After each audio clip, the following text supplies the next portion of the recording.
आप सबको नमस्कार। आज की क्लास में अपन प्लेटो और अरस्तु के विचारों का तुलनात्मक अध्ययन है वो करेंगे। प्लेटो और अरस्तु दोनों ही राजनीति विज्ञान के महान दार्शनिक रहे हैं। प्लेटो को जहाँ राजनीतिक दर्शन का जनक कहा जाता है, वहीं अरस्तु को राजनीतिक विज्ञान का जनक है वो कहा जाता है। दोनों विचारक एक युग के हैं, दोनों यूनानी सभ्यता में ही है वो पैदा हुए।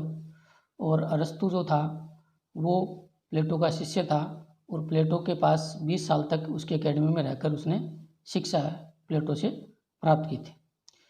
इसलिए 20 साल तक दोनों का सानिध्य रहा, दोनों का एक दूसरे पर प्रभाव होना स्वाभाविक था। प्लेटो अपने शिष्य अरस्तु से बहुत प्रभावित था और वो अरस्तु को अपनी एकेडमी का मस्तिष्क है वो कहा करता था। और अरस्तु भी अपने गुरु प्लेटो से बहुत ज़्यादा प्रभावित था।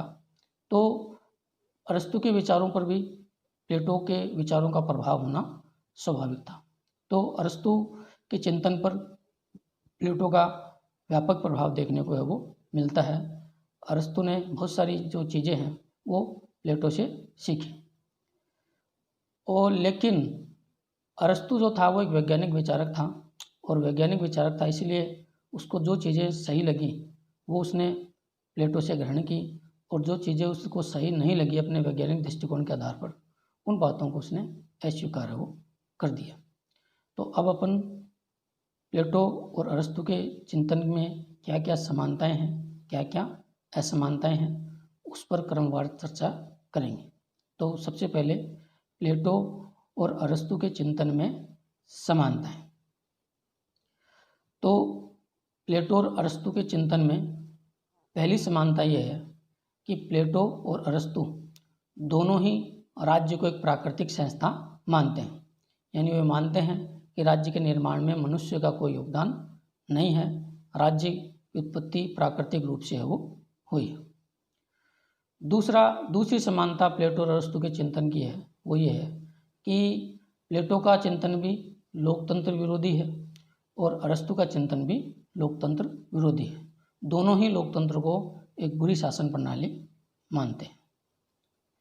अगला जो अंतर है वो ये है कि मानवीय समानता में दोनों ही विचारक विश्वास नहीं रखते। प्लेटो भी मानवीय समानता का समर्थक नहीं है और अरस्तु भी है वो मानवीय समानता का समर्थक नहीं है। अगला अंतर ये है कि दोनों राज्य के नैतिक स्वरूप में विश्वास है वो रखते हैं। नेक्स्ट अंतर है कि दोनों ये मानते हैं कि राज्य का उद्देश्य है वो मनुष्य को श्रेष्ठ जीवन उपलब्ध कराना है। इसके अलावा दोनों विचारकों में एक समानता यह भी है कि दोनों विचारकों ने आदर्श राज्य की खोज करने का प्रयास किया और दोनों ने ये माना कि आदर्श राज्य की प्राप्ति है वो उचित शिक्षा के द्वारा ही है वो हो सकती है। इसलिए दोनों ने ही अपने चिंतन में अपनी अपनी शिक्षा प्रणाली का प्रतिपादन है वो किया। और एक समानता ये भी है कि दोनों ने माना है कि शिक्षा प्रणाली जो है वो राज्य के द्वारा नियंत्रित और राज्य के द्वारा संचालित है वो होनी चाहिए। और अरस्तु ने जो है वो राज्य में कानून के शासन का समर्थन है वो किया, कानून की संप्रभुता का उसने समर्थन है वो किया। प्लेटो ने यद्यपि रिपब्लिक में कानून की संप्रभुता का समर्थन नहीं किया, लेकिन उसने अपने जीवन की अंतिम पुस्तक द लॉज में उसने कानून की संप्रभुता या कानून की सर्वोच्चता के सिद्धांत का समर्थन है वो किया। इसके अलावा दोनों विचारकों ने जो है वो दास प्रथा का समर्थन किया। प्लेटो ने अरस्तु ने स्पष्ट रूप से समर्थन किया, हालांकि प्लेटो ने स्पष्ट रूप से नहीं किया, लेकिन उसकी मौन सहमति उसने उस दास प्रथा को है वो प्रदान है वो की। और दोनों ही विचारकों ने व्यक्तिगत धर्म को है वो महत्व नहीं दिया। दोनों विचारकों ने नागरिकता का समर्थन तो किया है, लेकिन नागरिकता के सीमित अधिकार का समर्थन किया है। प्लेटो और अरस्तु दोनों ने बहुसंख्यक लोगों को नागरिकता के अधिकार का समर्थन है वो नहीं किया। तो इस प्रकार प्लेटो और अरस्तु के चिंतन में ये समानताएं हैं। अरस्तु ने प्लेटो के चिंतन से ये सब बातें है वो ग्रहण की है। इसी आधार पर महान विचारक फोस्टर ने कहा है कि प्लेटोवादियों में अरस्तु सबसे महान प्लेटोवादी है। अब बात करते हैं अपन प्लेटो और अरस्तु के चिंतन में असमानताएं। यद्यपि अरस्तु ने अपने गुरु प्लेटो के चिंतन से बहुत सारी चीज़ें ग्रहण की, लेकिन वो एक वैज्ञानिक विचारक था। जो चीज़ें उसको अच्छी लगी उसको उसने ग्रहण किया, और जो चीज़ें उसे ठीक नहीं लगी उन चीज़ों को उसने अस्वीकार कर दिया, और उन विचारों में उसने परिवर्तन है वो कर दिया। तो अब अपन क्रमवार प्लेटो और अरस्तु के चिंतन में अंतर। प्लेटो और अरस्तु का चिंतन में सबसे बड़ा जो अंतर है वो है दोनों की अध्ययन पद्धतियों का। प्लेटो की अध्ययन पद्धति जहाँ निगमनात्मक थी, वहीं अरस्तु की जो अध्ययन पद्धति जो थी वो वैज्ञानिक या आगमनात्मक थी। इसके अलावा प्लेटो जो था वो एक अमूल परिवर्तनवादी विचारक था। अमूल परिवर्तनवादी विचारक जो होता है जो संपूर्ण व्यवस्था को बदलने का समर्थन करता है। तो प्लेटो जहाँ एक प्रगतिशील और अमूल परिवर्तनवादी विचारक था, वहीं अरस्तु जो था वो एक रूढ़िवादी विचारक था, जो बनी बनाई व्यवस्था को बदलने के बजाय उन्हें आगे निरंतर चलाना चाहता था।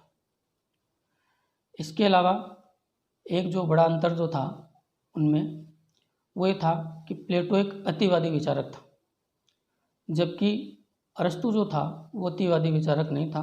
अरस्तु को एक मध्यम मार्गी विचारक है वो माना जाता है।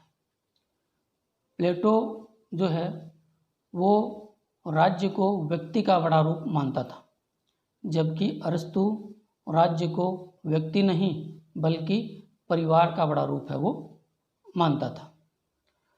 प्लेटो ने परिवार और संपत्ति को एक बुराई के रूप में देखा, और उसने अपने आदर्श राज्य में इन दोनों का उन्मूलन उसने किया।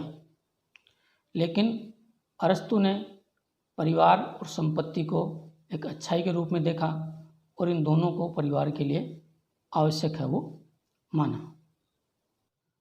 एक अंतर ये है कि प्लेटो को आदर्शवादी विचारक माना जाता है, वहीं अरस्तु को जो है वो एक यथार्थवादी विचारक है वो माना जाता है।